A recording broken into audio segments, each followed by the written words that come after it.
गुज़श्ता रोज़ Pakistan Tehreek e Insaf Belgium tiger force ने योम तकबीर का दिन इंतहाई जोश और जज्बे के साथ मनाया। इस प्रोग्राम में कश्मीरी और फ़लस्तीनी बहन भाइयों के साथ इज़हार यकजहती का इजहार भी किया गया। प्रोग्राम का बाकायदा आगाज़ खालिद खान ने तिलावत कुरान पाक से किया।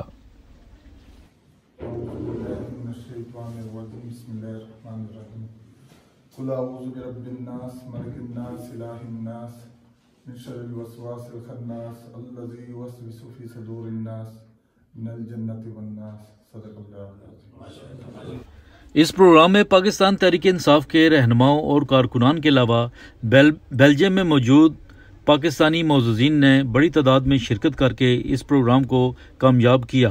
ये काम भी किया।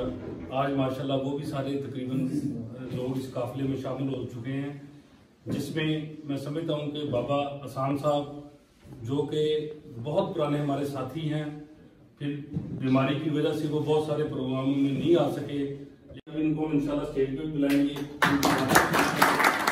प्रोग्राम में शामिल रहनुमाओं ने अपने तासरात देते हुए कहा कि अपने जो लोग थे वो इजराइल के खिलाफ हैं, इजराइल की गवर्नमेंट के खिलाफ हैं, और इस वक्त ये मौका है कि हम लोग सब, पाकिस्तान ने तो साथ दिया ही है, और पाकिस्तान, चाइना और रशिया, इन्होंने बहुत बड़ी बात की है कि उनको एक किस्म की थ्रेट भी की है, और जिसकी वजह से ये सीज फायर भी हुआ है।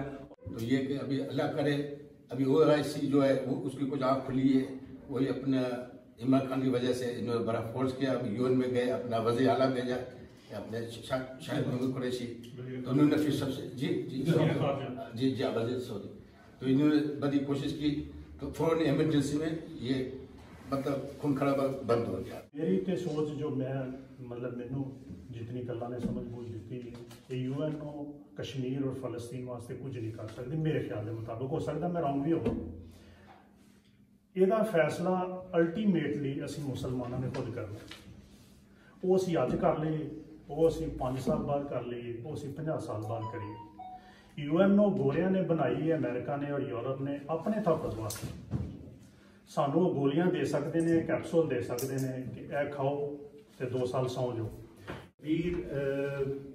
वो दिन है कि जब पाकिस्तान ने दुनिया को बावर कराया कि पाकिस्तान एक एटमी कुव्वत बन चुका है, और उसके कई उसके पीछे वाक़यात थे। जब इंडिया ने पहले अपने टेस्ट किए और पाकिस्तान पर बहुत दबाव था कि वो भी उसके मुकाबले में जो है वो टेस्ट करे, और अल्हम्दुलिल्लाह 28 मई को पाकिस्तान ने वो कारनामा सर अंजाम दिया, जिसके बाद हमारी जो दिफा था वो नाकाबिल तस्खीर हो गया। तो इमरान खान कहता है कि उठो लोगो, मेरा ये इमरान खान के अल्फाज है, सियासत में क़यामत का समा कर लो। उठो लोगो, पाकिस्तान के लोगों को पुकारा है इमरान खान, उठो लोगो सियासत में क़यामत का मकाम कर दो। ये खामोशी तुम्हारी तुम्हें मार डालेगी, तुम्हारी ये खामोशी तुम्हें मार डालेगी। सियासत में अगर रहना है, ये नू लीग के लिए वो कर रहे हैं, ललकार रहे हैं, नहीं कर रहे, ललकार रहे हैं क्योंकि वो टाइगर है। कह रहे सियासत में अगर रहना है तो इनसे सियासत छीन लो, इनसे रियासत में अगर रहना है तो सियासत छीन लो इनसे, वगरना इस रियासत को सियासत मार डालेगी। ये है ब्रिटेन है, इन्होंने 1917 में जब इजाज़त दी थी इन यहूदियों को वहाँ पे बसाने की, वो एक दरवाज़ा इन्होंने खोला था, और पूरी दुनिया में जितनी भी शरारतें होती हैं उनके पीछे आपको यूके मिलेगा, और ये इंसानी हकूक़ का सबसे बड़ा चैंपियन भी बनता है। और असल में ये यूके ही कसूरवार है, जितना भी उधर जुल्म हो रहा है उसके पीछे सबसे मेन यूके है, उसके बाद अमेरिका भी उसके बाद है। यूके जो है वो हर जगह पे जितना भी गंद पूरी दुनिया में आपको मिलेगा उसके पीछे आपको यूके नजर आएगा। खान साहब के साथ हैं हम, और इंशाल्लाह आगे 2022 या 23 में जो इलेक्शन है, इंशाल्लाह उम्मीद यही है कि हम इंशाल्लाह आगे 5 साल हम चल सके। बाकी करप्शन बहुत है, करप्शन के खिलाफ हम लड़ रहे हैं, मुश्किल हो रहा है मुल्क में, आप लोग देख रहे हैं कि बहुत तकलीफ है, बातें होती हैं। ज्यादातर हम लोग जो मीडिया टॉक देखते हैं उसमें हम लोग ना जरा माइंड नहीं बना पा रहे। लेकिन मैं एक मैसेज ये दूंगा कि आप लोग टाइम जरूर निकाल के पाकिस्तान जरूर जाया करें और वहाँ हालात ग्राउंड जरूर अपने आंखों से देखें, फिर एक माइंड सेट बना के आप लोग बात करें।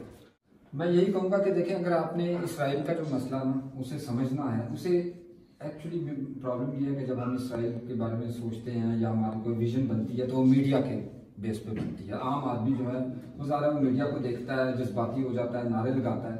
मैं पिछले 40 साल से यहाँ प्लस माइनस यहाँ रह रहा हूँ और हमने स्कूल दौर में भी और यूनिवर्सिटी दौर में भी देखा कि जब भी जो है ना सीज़न आता था, गर्मियों का ख़ास मौसम आता है, तो उसमें उस ज़माने में इसराइल जो था फ़लस्तीनियों पर अटैक करता था और हमारे बच्चे यहाँ जज्बाती होते थे। एग्ज़ाम का टाइम होता था, बच्चे मुजाहरे करने के लिए चले जाते थे और उनका पूरा साल ज़ाया हो जाता था, या फिर ये होता था कि उनका स्टैंडर्ड पढ़ाई का इतना नीचे गिर जाता था कि आगे वो यूनिवर्सिटीज़ में पास ही नहीं हुए। वो पूरी जनरेशन जो थी ना वो इसराइल फ़लस्तीन टेंशन में वो गुजर गई। तो इसको समझना बहुत ज़रूरी है कि ये मसला क्या है। ईरान है थोड़ा, तो उसमें खाली वो मसला कश्मीर खुला है। अब बाकी यूएनओ जो है वो भी शहबाज साहब ने भी बताया कि वो उसका कोई रूल है नहीं, वो है भी इसराइलियों का है। तो कुछ मुझे तो ख्याल नहीं है कि वो होगा, लेकिन फिर हम अपनी तरफ से कुछ कर सकते हैं तो उसके लिए हम कर लेंगे।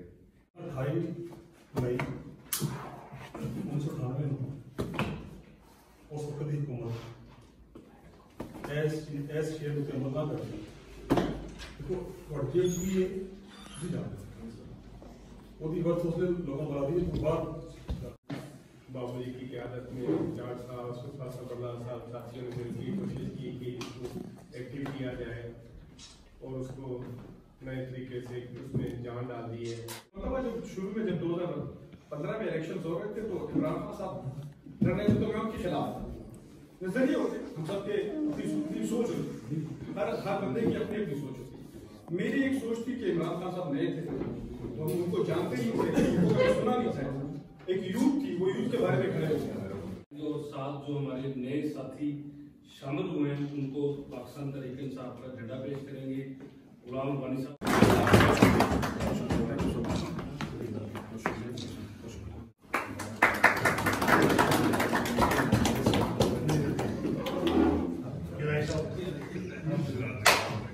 कीमती सरमाया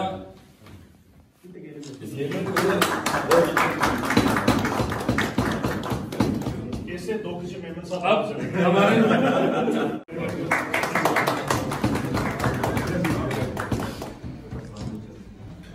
प्रोग्राम के इख्तिताम पर चीफ ऑर्गेनाइज़र गुलाम रब्बानी बाबू भाई ने इस बात पर जोर दिया कि वो पूरे बेल्जियम में असर नौ तंजीम साजी करके मेंबर बनाएंगे और आखिर में तमाम मोअज़्ज़ज़ मेहमानों का उन्होंने शुक्रिया अदा किया। तो आप सब दोस्तों से दरख्वास्त है कि मेंबर साजी में बढ़ चढ़ के हिस्सा लें, क्योंकि हम मेंबर साजी शुरू करने वाले हैं।